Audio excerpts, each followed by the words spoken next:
Hello, and welcome to today's webinar hosted by Rails-to-Trails Conservancy's Trail Expert Network. My name is Yvonne Mwangi, and I'm the Trail Resources and Planning Manager here at RTC. Our topic for today is trail networks and housing stability, affordable housing planning and policy strategies. It's a tongue twister, but it is the third and final part of our three-part webinar series that investigates the links between trail networks and housing stability, affordable housing, property values, so on.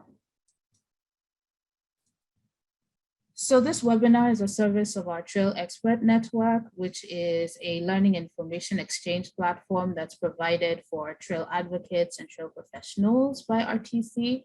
Aside from webinars just like this one, you can also get all of these services listed on your screen, including an exclusive newsletter and peer-to-peer learning on our 10 Facebook group.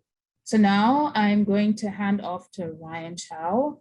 Ryan has been RTC's president since 2019 and came to RTC with experience as the executive director of Satellite Housing, where he led the development of affordable housing communities throughout Northern California. So Ryan, you can take it away. Great, thank you, Yvonne. Hello and welcome everyone to this third in the series on trail networks and housing stability. We put together this webinar series to help our sector, the trail sector, better understand the relationship between trail development and housing values, and also to highlight approaches to inclusive planning and development so that the most people can enjoy the benefits of trails. The first webinar focused on the research and the evidence base, the second on practice and housing development, and this, the third and final webinar, will focus on a range of approaches in housing preservation, funding innovations, and community engagement from the perspectives of philanthropy, government, and service providers. And I'm really thrilled to have just such an esteemed panel here to talk about all of these subjects. First, let me introduce Natalie Kaiser. Natalie is Senior Associate at the Annie E. Casey Foundation. She leads the Foundation's neighborhood transformation efforts in Atlanta, focused on community leadership development, community safety, affordable housing, and commercial development. Previously, she operated a community development consulting practice, specializing in strategic planning and project management. Next, Mark Caswell. Next slide, please. Mark serves as the Affordable Housing and Sustainable Communities Program Manager for the State of California Strategic Growth Council, where he focuses on program planning, implementation, and evaluation. The program that Mark manages is an innovative model that integrates affordable homes with sustainable transportation. Prior to joining the Strategic Growth Council, Mark was an associate at Alto Planning and Design, managing dozens of transportation planning efforts and community engagement campaigns all across the country. And finally, Esther Shin. Esther is president of Urban Strategies, a national nonprofit that designs and implements place-based human capital development strategies in communities that are undergoing comprehensive physical revitalization. Esther's experience spans a spectrum of community transformation, including resource development, community engagement, program development, and evaluation.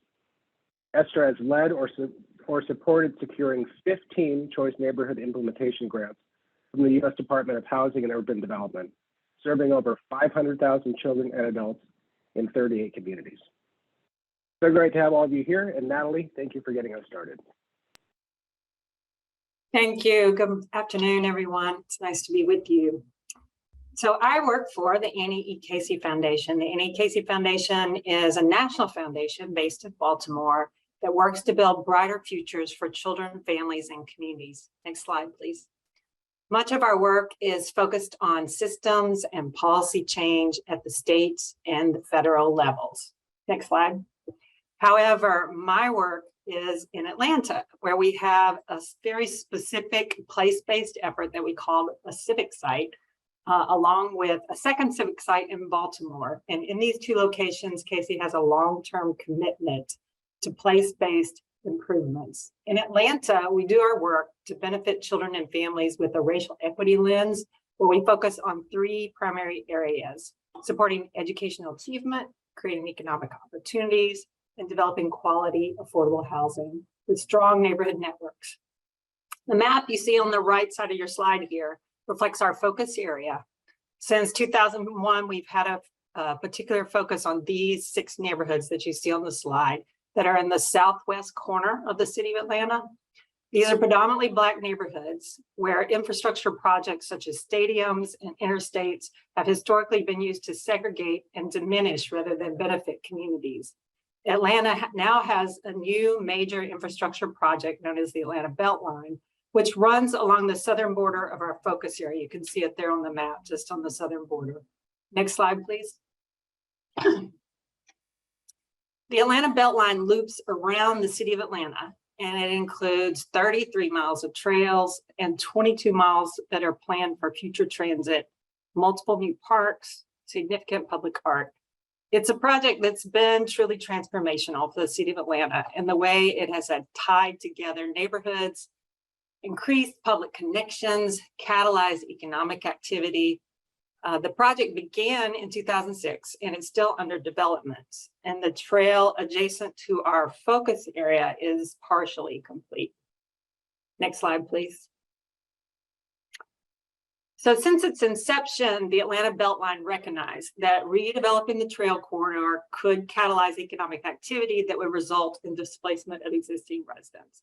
And thus the Beltline started with the mission with plans for equitable, inclusive development that would incorporate affordable housing. As this chart shows, the fears of escalating market pressures proved to be a reality. This study was led by Dan Emmergluck, and it was completed a few years ago. And it showed how home sales prices were escalating within a half mile of the Atlanta Beltline. So the black line that you see on the bottom of the chart tracks sales prices for the city as a whole, while the yellow, green, orange, and blue lines track the sales prices for different geographic areas within a half a mile of the Beltline.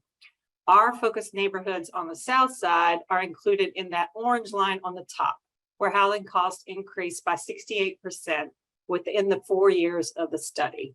And this occurred in anticipation of the trail, prior to the trail actually being cleared and paved. Next slide, please. I'd like to turn now to look at some of the current housing challenges in our focus area. We are working to preserve and to increase the supply of quality affordable housing due to the tremendous escalation in housing prices in recent years. Prices across the city of Atlanta have increased much more rapidly than incomes, leaving renters in particular heavily cost burdened.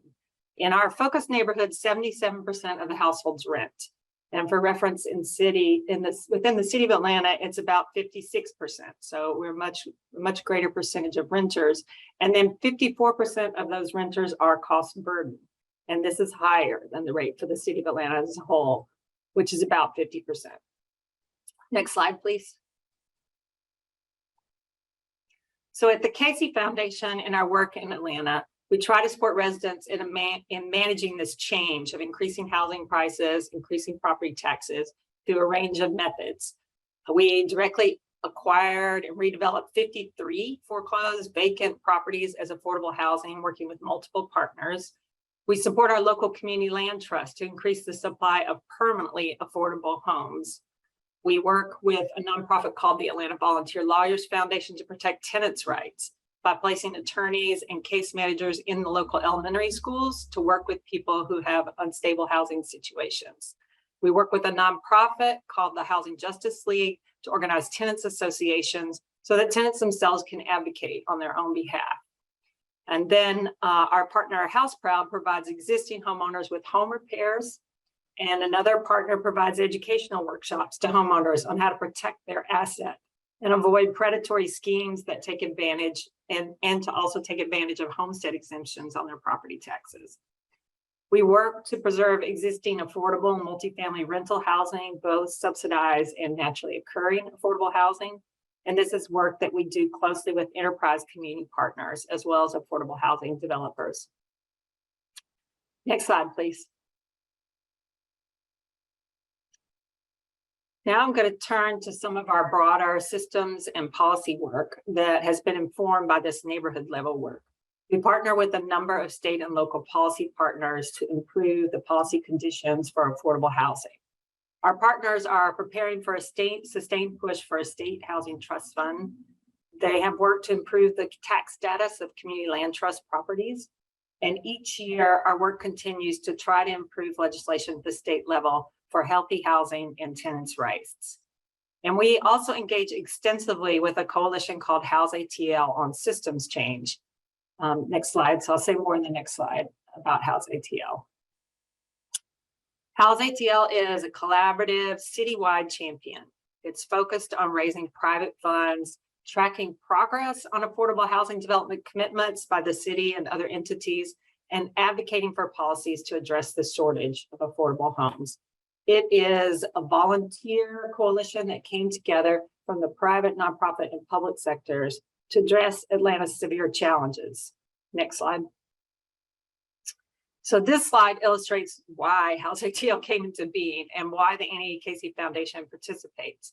I hope housing development does not look like on the picture on the left in your city, but in our city, there is not really a system for resourcing and developing affordable housing. There's just a piecemeal, complicated approach. House ATL is trying to increase the coordination so that each developer does not have to struggle massively to individually draw together the pieces for each project. Next slide, please. Finally, before I close, I'd like to speak a little bit about what the Atlanta Beltline is doing to address affordable housing and the tools that they are using. The Atlanta Beltline's goal is that 5,600 units of affordable housing will be created or preserved with support from the public sector within the Beltline tax allocation district, which is about that half-mile area on either side of the trail. So in order to accomplish this, the tools they're working with are a Beltline Affordable Housing Trust Fund, which was established when the Beltline was approved in city legislation. And with the Housing Trust Fund, 15% of each Beltline bond issuance is going to the trust fund. And the trust fund has an advisory governance group that includes a community board. The trust fund administers grants and loans for the development projects. However, for the first several years, the bonding capacity was much, much, much lower than what was projected. So there was very little funding actually available, and additional tools were needed. So a city an ordinance was passed for a mandatory inclusionary zoning, which requires that any multifamily rental development of more than 10 units include at least 10% affordable units at 60% of the area median income below, or 15% affordable units at 80% of the area median income below. So basically, any large multifamily development is required to have a percentage of affordable housing in it. Then more recently, a special services district was passed. And this is a unique tax district where all the commercial development projects along the Beltline are assessed a special tax that goes to support Beltline projects, which does include affordable housing, as well as trying to finish out the rest of the infrastructure. And finally, private dollars were raised to create a fund to provide property tax relief to legacy homeowners. Homeowners who have lived in their homes since before 2017, and they are below the area median income, they can apply and receive a grant to cover property tax increases. Thank you. I look forward to the discussion. I'm going to pass off now, I think, to Mark Caswell. Hello, everybody. My name is Mark Caswell. I work for the Strategic Growth Council, which is in the Office of the Governor of California. And I manage a program called Affordable Housing and Sustainable Communities Program, or AHSC. I'm going to go through my slides. I have a lot to get through in 10 minutes, so I'm going to go pretty quick through them, but we'll share them afterwards. That way you can make sure that you can see the details there. All right, next slide. So I think I don't need to tell you all this, but I think you're aware that transportation makes up the largest emissions of economic sectors when it comes to greenhouse gases. 41% is what it is here in California in 2018. Next slide. And we know that why is that happening? It has to do with vehicles mile traveled. There's two reasons for lots of driving. Location efficient housing is lacking, and there's a lack of low carbon transportation options. Though I will say in that photo there, it is a big old freeway, but there is a beautiful bike path on the right-hand side running along the water there. Next slide. So the Affordable Housing Sustainable Communities Program vision is to fund infill projects that reduce greenhouse gas emissions and vehicle miles traveled through sustainable land use, housing, and transportation practices. It really brings together the transportation and affordable housing together in what is, I believe, a very unique program, the only one in California, and I believe the only one probably in the United States as far as I'm aware. Next slide. So California Greenhouse Gas Reduction Fund, you've heard of cap and trade likely, that is where they auction off credits for pollution. That money is then given back over, in part of it is given back over to the state, and the state then allocates that money out. The AHSC program receives 20% of the state's funds forward. And we're talking about, next slide, and we're talking about 20% of the funds. Cumulatively throughout the 6 rounds, or throughout the 6 years that this program has existed, it's been $18.3 billion appropriated. 10.5 of that has been implemented, and we've reduced at least 76 million CO2 equivalent GHGs. So the HSC program is continually funded through the Greenhouse Gas Reduction Fund. Next slide. And to that end, that number has grown and grown year over year. The cap and trade program has continued to see auction credits increase, though not as quickly as actually was expected. And I want to just point out, round 6, we actually merged 2 years together and took 2 years of auction credits, and that's why that number was as big as 785. Though ultimately, we ended up with more than that, and we actually ended up with $805 million that were awarded back in February. This is an annual program that goes year to year over year to year. Next slide. So what is the program? The program funds a lot here. I'm going to say next slide because there's a bunch of pop-ups that come up. So next slide, affordable housing, bikeways of all types, sidewalks and pathways, transit vehicles, bus shelters, urban greening, resident and business anti-displacement strategies as well. So the program brings all these together in an application that anyone can apply for to get all of these different programs. Next slide. There's a lot of numbers on the right there. I'm going to leave it as simple. One, it's outdated because it doesn't even include round 6. Round 6, we've actually funded a total of $2.4 billion in funding to date, which is 164 projects across the state. That includes middle of downtown LA and Skid Row, as well as small towns like Farmersville, Guadalupe, all these other very small towns that include some farm worker affordable housing. And they've built bikeways and transit and sidewalks all around those projects as well, merging the two of them together. This is not just a downtown only program, but allows folks to be able to apply at multiple different levels there. And we've carved out specifically ways for that to happen. Next slide. Oh, it's worth noting, I realized I didn't mention this point. If those of you who are in California, you're probably familiar with the Active Transportation Program. That is the largest fund of active transportation planning dollars the state distributes. And the second largest is this program, AHSC. And most folks just go, oh, it's housing, so it's not transportation. But there is a bunch of money here to really implement some of these programs here. So who's eligible? Eligible includes, usually it's a developer, a public, private, or nonprofit developer who's getting about $20 million to do housing, and then a remaining $10 million for a total max of $30 million ask goes towards transportation departments, public works departments to build the bikeways, the sidewalks, and then transit agencies are often partners. Any of these agencies can apply. Any of them could be the primary applicant. They have to enter into a joint MOU and bring them together. I like to think of this as a really key way for those of you that are advocates on this call. This is requiring that the developer work with the city, work with the transit agency, all get together in a room and figure out the best, most competitive project. Those things don't happen otherwise. Oftentimes someone says, well, I own this piece of land and I'm going to build this thing and I'm going to do whatever is required and nothing more. And this says, well, there's extra money here. And to be able to really get our 20 million for your housing, you get this other 10 million for transportation and bring that together there. Next slide. Again, I said I'm going to go quick on this. We have divvied up our funds where 35% of it, as I said, goes to TOD, which is high density, things like downtown LA, Berkeley, Oakland, San Francisco.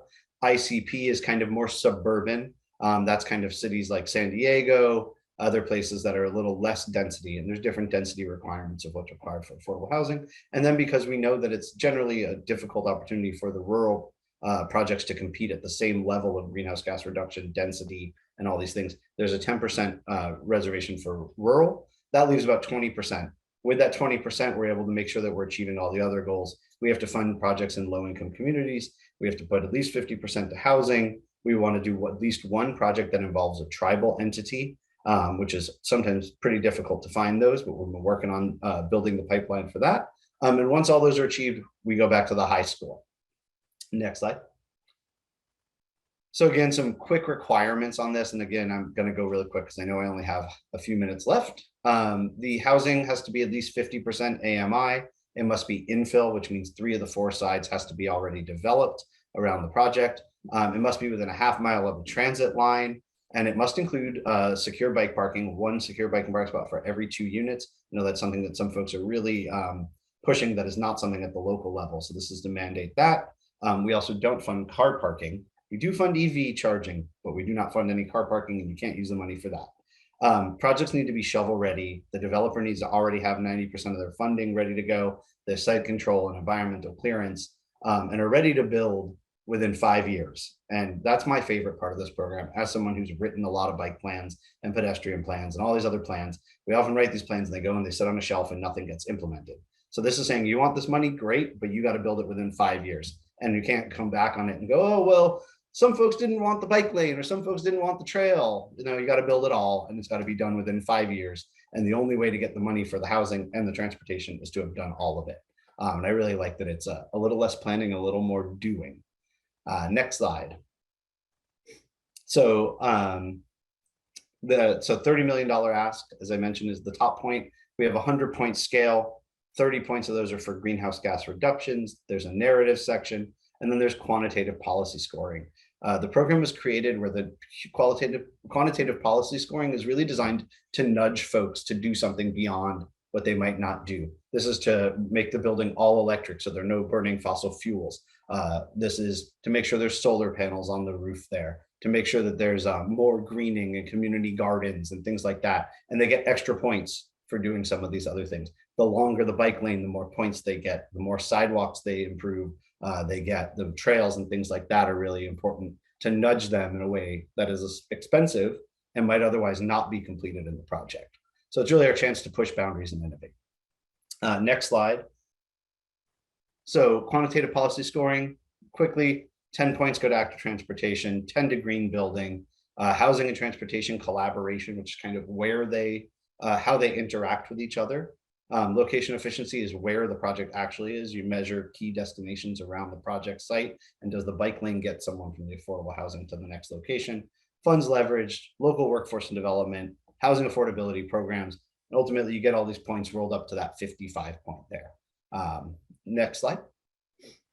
And since this is a Rails-to-Trails program, just a really quick, we also require that the bike lanes be context sensitive.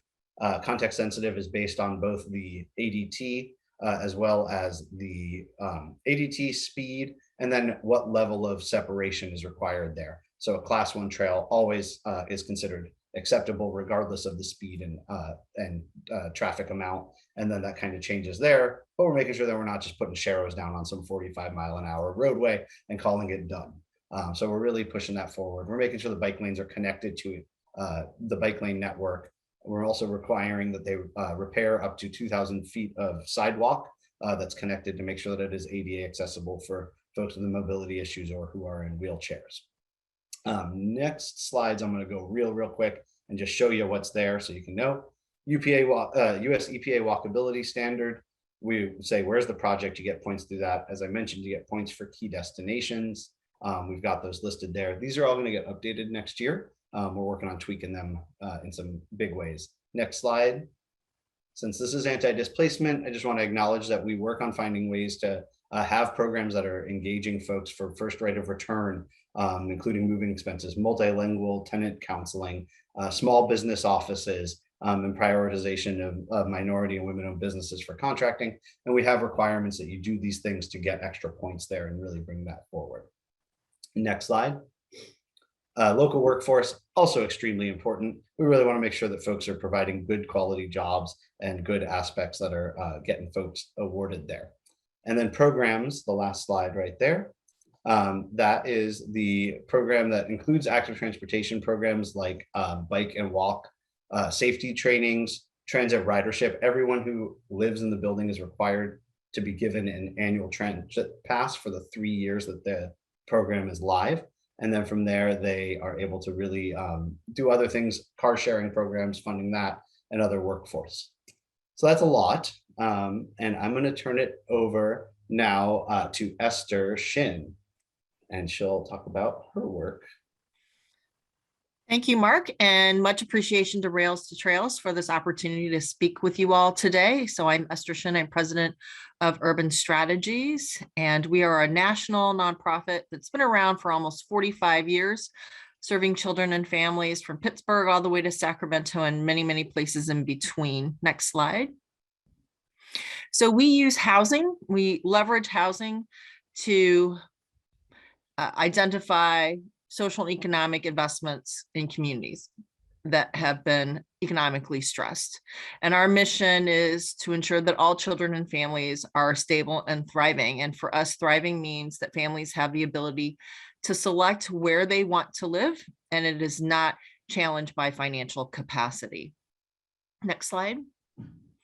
So how we work, we have three general programmatic areas of our work. The first is family supports. This is direct work. We are in the lives very directly of the families that we serve, and we focus on what we call our pillar areas. And these pillars are education, health, housing stability, economic mobility, and policy and resident engagement.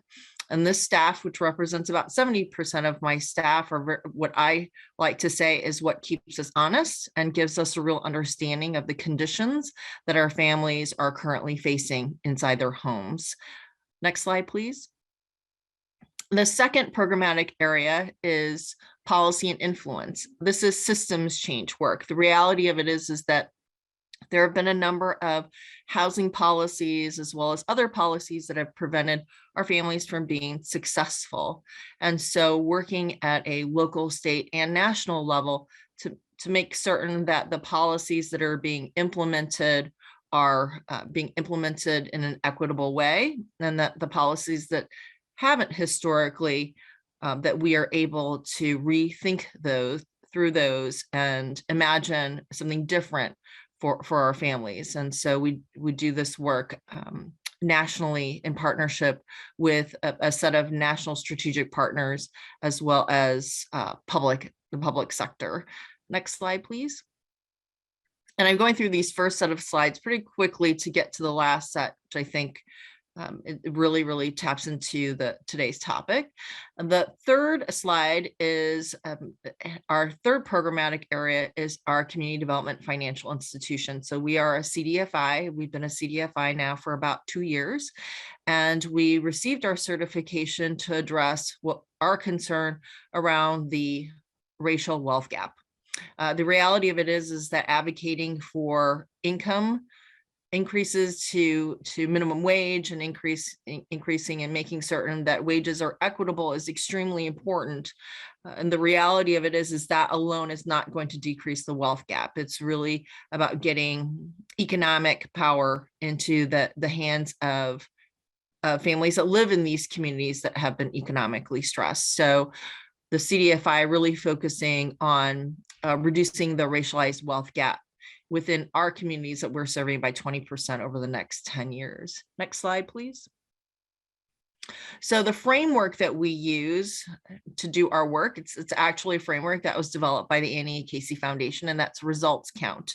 And this is a really important frame for us because about 5 years ago, we needed to do something different in order to serve our families and really move our families from stable to thriving. And so this framework we use because it really provides a racial equity lens to our work, and it focuses on data to drive strategies, and that we are not developing strategies out of, because they're feel good, and what we imagine communities want and need, really developing strategies that are based on disaggregated data that's targeting the families that we serve to produce positive outcomes. And so there are 5 critical components: data, acting on disparities, using oneself as instrument of change, collaborative leadership, we cannot do this work alone, and adaptive leadership. Too often we go to the technical solutions and don't really consider what is it about our behaviors that are preventing us from thinking about this work in a different way? Or is it our mental models that's really preventing us from serving families in a way that's successful for them? Next slide, please. Our theory of change over the 40 some plus years we've been working, our theory of change, we recognize that in order for communities to be successful long-term, we firmly believe that there are three critical components to any community transformation. And that is that physical development inspires people to transform, and that physical revitalization needs to be connected to human capital development. And then the third, most likely the most critical component, and that is resident engagement. These are communities, these are residents that know their communities the best. And if they're not engaged, then we risk any long-term sustainability of any successes that we might see in a community. Next slide. And so we've developed what we call our USI resident engagement continuum. There are three values that when we come to our work in engaging communities, and these values are really based on the notion that we cannot force residents to do anything, and that we have to be creative. We have to build trust in order to really engage in community in order to be able to do our work. So we really focus on connecting residents to information so that they can make informed decisions. So that's the knowledge. Then support, so eliminating any barriers that might exist as families make these decisions for their household.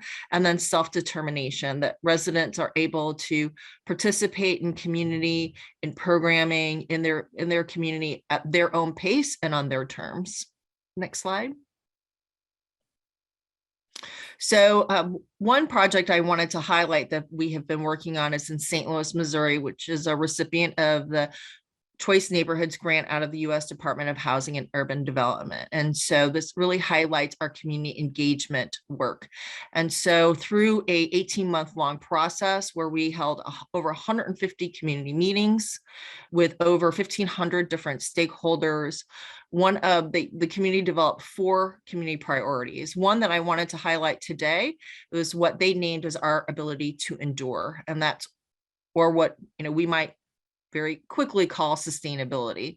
And so this really emerged as a critical priority for the community. And this is a community that has the highest concentration of subsidized housing in all of the city of St. Louis.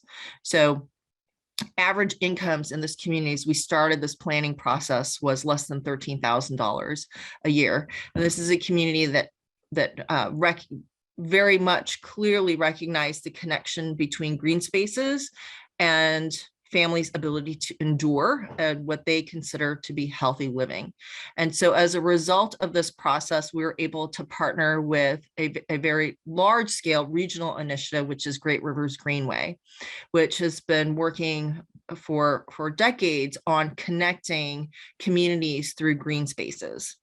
And so GRG is a public agency that's been working to connect all over St. Louis through the city and the county. And it has been funded through a sales tax that has created a significant amount of resources, not fully funded, but a significant amount of resources to get started. And so GRG, as a result of this community planning process, looked to this community to kick off this massive connection along the riverway. So this community is bound on the eastern edge by the Mississippi River. And so GRG identified this community, which is on the north side of St. Louis, to launch the Brookline Greenway, which connects the northern city to the southern communities in the city, which are more affluent, and provides a real connection in terms of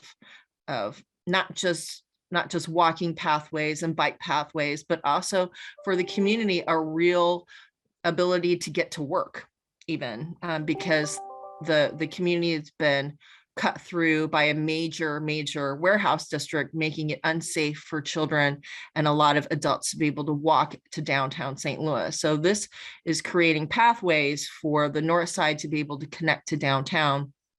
and get to a lot of amenities. So this whole initiative, really driven by community voice, connecting and creating collaboration with a much larger regional initiative, and being able to create opportunities outside of what I think people think of green space, but really in terms of creating access to other opportunities for residents who have long been cut off of opportunity.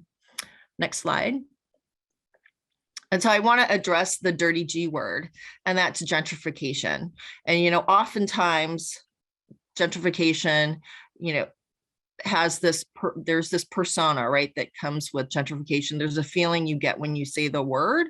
And the reality of it is gentrification can be a bad thing.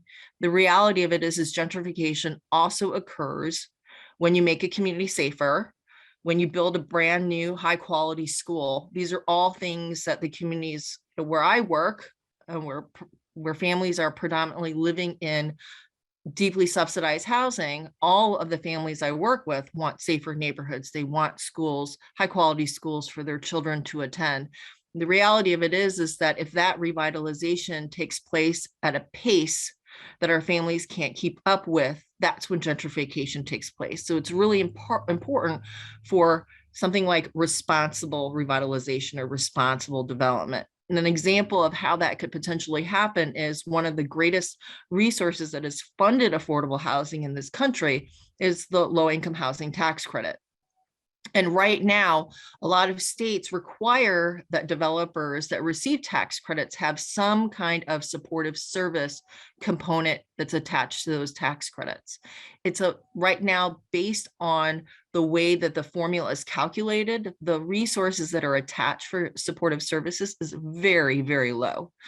For example, in Memphis, one of our large scale projects where we have a development the size of 400 units, in 1 year, based on the current formula, we're able to get about $25,000 for supportive services. That's barely enough to support one individual for a site with almost 400 families. And so if there is a shift in the formula, and what we're proposing is boosting the basis points, it would create additional resources for family supports to take place in a community. So this is an area that we've really been advocating for with Treasury to change that formula in the LIHTC application, so there are more resources to support families as revitalization takes place, so they are connected to economic opportunity or educational opportunity for their children and their families. And then the next example that I wanted to provide was, in addition to supports, there also has to be real economic opportunity for families that are living in these communities, so that they do not get pushed out of their neighborhoods that they have long been connected to. And one example is Mardi Gras. So in New Orleans, the demographics, nearly 60% of New Orleans, the demographics are African-American individuals living in New Orleans. And at Mardi Gras time, Mardi Gras brings in, on average, $1.8 billion in the last several years pre-COVID. Out of that $1.8 billion, less than 1% goes to African-American businesses. That's a real problem when looking at the demographics around income disparity and where that wealth goes to. So there really needs to be a concentrated effort, whether it be through a coalition of CDFIs, or whether the process by which vendors get selected, so that African-American owned businesses that have been working in the city for many, many years are really able to benefit from such a significant economic boom that comes into a city annually, and locals are not getting access. A lot of the businesses that benefit have traditionally been out of town. They're not in state, they're not local. So, really spotlighting and looking at why is it that these investments are going elsewhere. So, providing real economic opportunity so that people in place are able to benefit from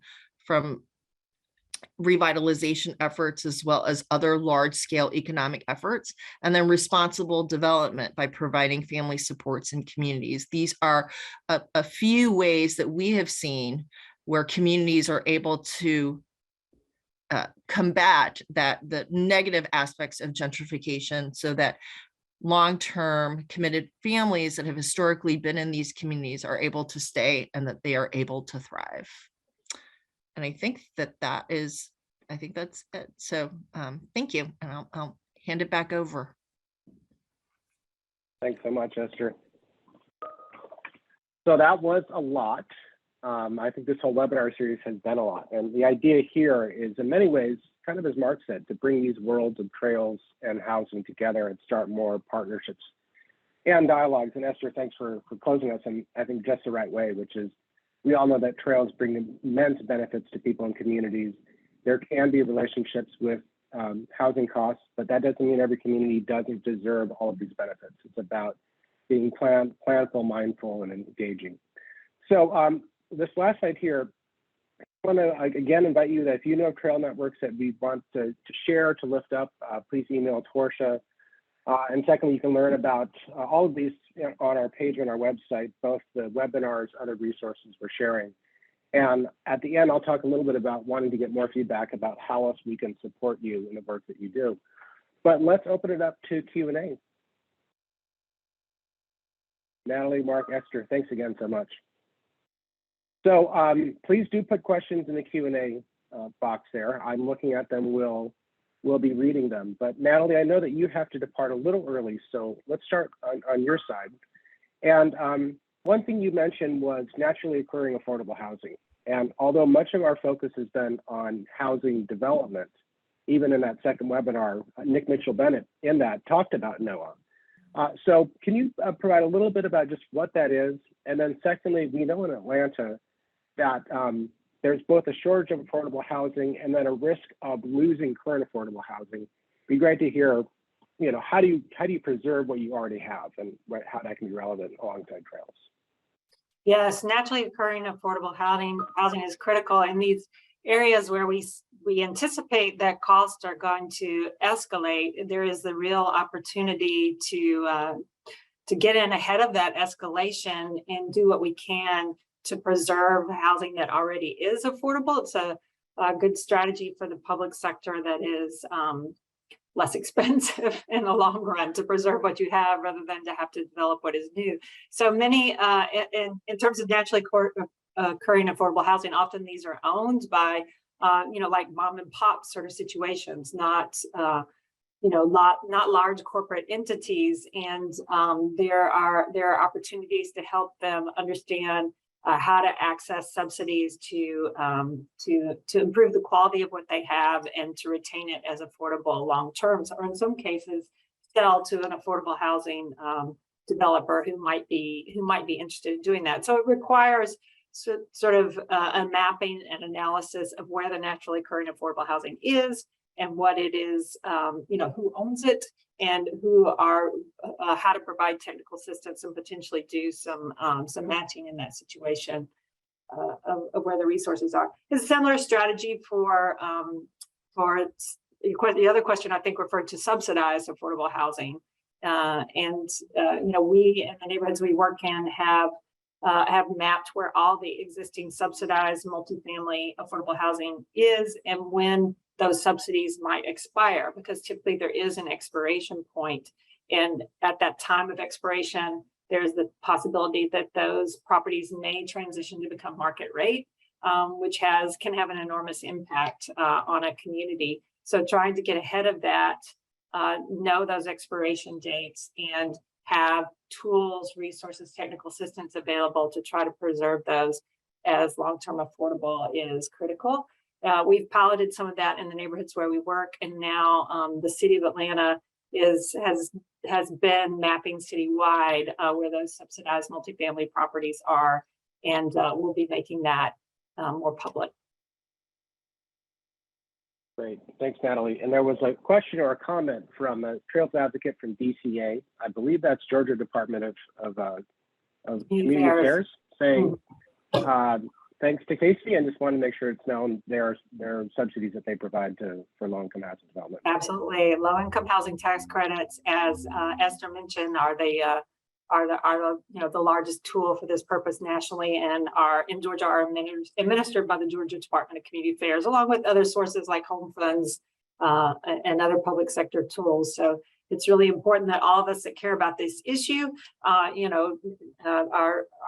in contact with our federal elected officials and let them know how important these tools are for us. Thank you, Natalie.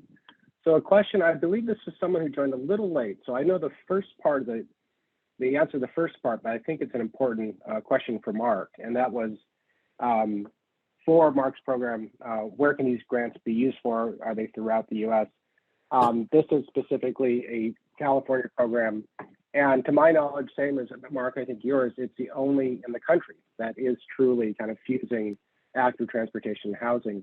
But for the person who asked the question who's in Utah or anyone else who's working on either advocacy or funding programs, what advice would you have for other states on how you could actually create something like this? What are the lessons from California that could be applied elsewhere? Yeah, thanks, Ryan.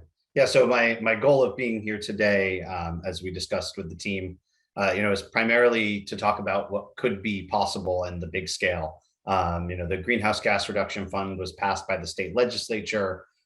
California does a lot of oil refining. And so, that's something that is unique to California, which is where a lot of the pollution comes from. And, California is a big state and we do things big. And so, advocating for an opportunity to use funds, I think one of the key factors is first recognizing an education that takes place with elected officials that greenhouse gas reductions and pollution is not just a transportation component, is hard to explain to folks, and saying also making sure that folks, especially low income folks, can live near where they work, they can remain in their community, and they don't need to commute extremely long distances to get to these jobs, not only helps them economically, but is also an environmental component. And so building housing means reducing VMT. I can tell you that I had a meeting last week with a California senator who was like, how is building housing good for the environment? And I'm like, geez, guys, like, come on, it's 2022, we should know this. But even Californian, legislators might not quite draw that line. So I think it's important to continue to find ways to bring that together. Similarly, this program, there's not enough affordable housing money. There's not enough transportation, active transportation money. We know that there's not enough of both of those, so it's hard to find a way to bring those0together. And so finding new revenue streams and then finding ways to join them together, I think, is really important. I want to also just acknowledge one of the smaller components, which I think goes back to the last question about the naturally occurring affordable housing component that Natalie was mentioning that finding ways to uplift the community and make sure that folks who are already in the community can remain in the community. California has another program of which is not related to mine, but is worth noting. It's called the Low Income Weatherization Program, and it's LIWIP is the technical term, and it's a small amount of money that goes through and actually funds residents' homes near projects, whether it's a transportation project, other affordable housing projects and things like that, and gives them energy upgrades to new refrigerators, new washer dryer, adding solar to their roof, and decarbonizing, removing the greenhouse gas, or even literally just improving insulation and weatherization in these houses. The housing stock is old. I know that there was the chart that showed that most housing stock is already at least 20 to 30 years old in Atlanta. California, a lot of our housing is from the 1920s and 30s. And so it's really important that we can reduce greenhouse gases by even just improving weatherization. And we know that that improves the habitability of the housing and allows people to stay there without having to pay a lot of money to do those upgrades and then having the state help improve that. So if you carved out a big transportation project and said, and we're going to make sure that residents within a quarter mile of this project or 500 feet of this project have that opportunity for that fund, and you have some money reserved to go do insulation and weatherization, can go a really long way to helping the community make sure that they're feeling safe, secure, and have habitable housing that's healthy. Great, thank you, Mark. So Esther, I'm going to fuse two questions together here that we got that I think both relate to the work you do. So one is in these programs of engaging and providing opportunities, for residents and communities. How do you track success? What are the outcomes you seek for folks? And then secondly, how's it paid for? So great question. So in terms of engagement, we track success. There are the how much measurements, right, that we do track, like meetings, attendance, but that really doesn't get to impact. So for the impact, we measure our success by the number of like changes that take place. So is there a policy that happens as a result of the engagement? Is there a significant amount of voter turnout in the most recent election, right? So really looking at participatory sort of measurements and not purely tracking bodies, and also tracking whether or not participation leads to a greater role or participation in community. So, for instance, and we also look at non-traditional engagement as well. The reality of it is a lot of the indicators that folks track out there are what I would consider middle class expectations, right? So did you attend the community meeting? Did you sign up for something? When the reality of it is for a lot of our families if you're economically stressed, going to a community meeting might be the last thing that you're thinking of. So we're also looking at other non-traditional kinds of engagement. So if you are active in your students' parent teachers association, that's engagement. If you volunteer for certain community-wide organizing events, whether it's related to your child's school or something. So we're looking at other non-traditional engagement measurements as well. In terms of how this work gets funded, so it gets funded through it's a very complex financing model, and much of it is financed through public funds. So a lot of our funding comes from contracts as a result of projects like Choice Neighborhoods. This is $30 million investment from HUD that's going into communities. So a significant amount of our work comes out of these sort of large scale federal initiatives.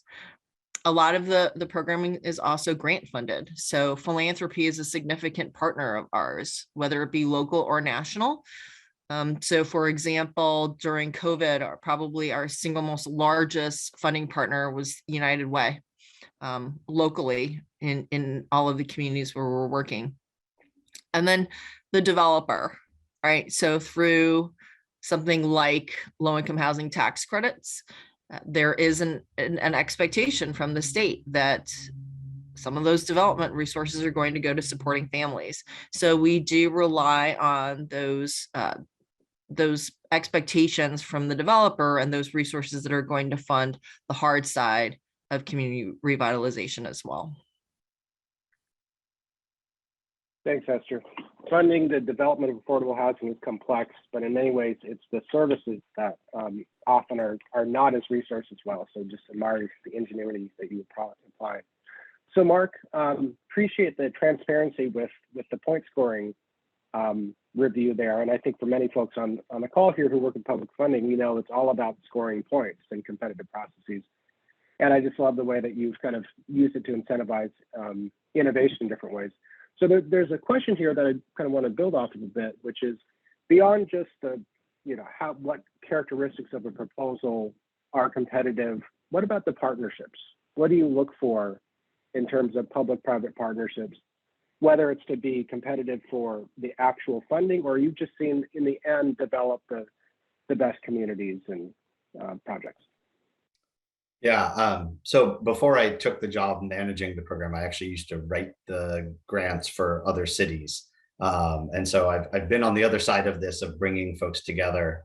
And I think that there's really a key factor of just, a transportation agency has a plan. They've got a bike plan. They've got a active transportation plan. The transit agency knows where they want to put in their next bus lane and things like that. And it's a matter of bringing those together and saying, here's a grant opportunity.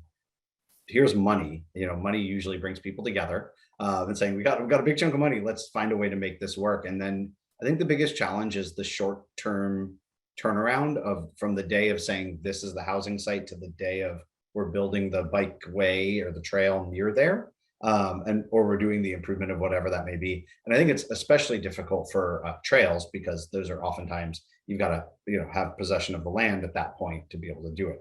Improving a sidewalk is really a great way to do things as well, in a much more easy and low stakes aspect. Though that said, I was recently on a tour of a project that was complete, and I met a 87-year-old woman, I think she was, and she said, "You're the one who fixed my sidewalk. Oh my God, thank you!" And gave me the biggest hug she could, and it was like the nicest thing to hear this woman say, like, this sidewalk changed my life and her ability to go to the corner store and get her basic goods because the sidewalk was just a complete mess before that.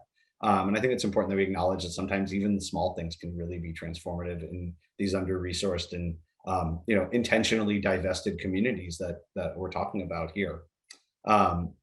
Specifically to public-private partnerships, one of the challenges, and we're facing that right now as these projects have all reached their 5 and 7 year. Remember I said you have to build within 5 years? Well, we just finished our 6th round. So the first round is reaching the 5-year mark and asking for another year or two, and projects are asking for a little more time. And I think there's a real challenge of comprehending that building on land is pretty easy. By right, you generally can build it. Here in California, we've sort of streamlined affordable housing and said, yep, you can build your thing.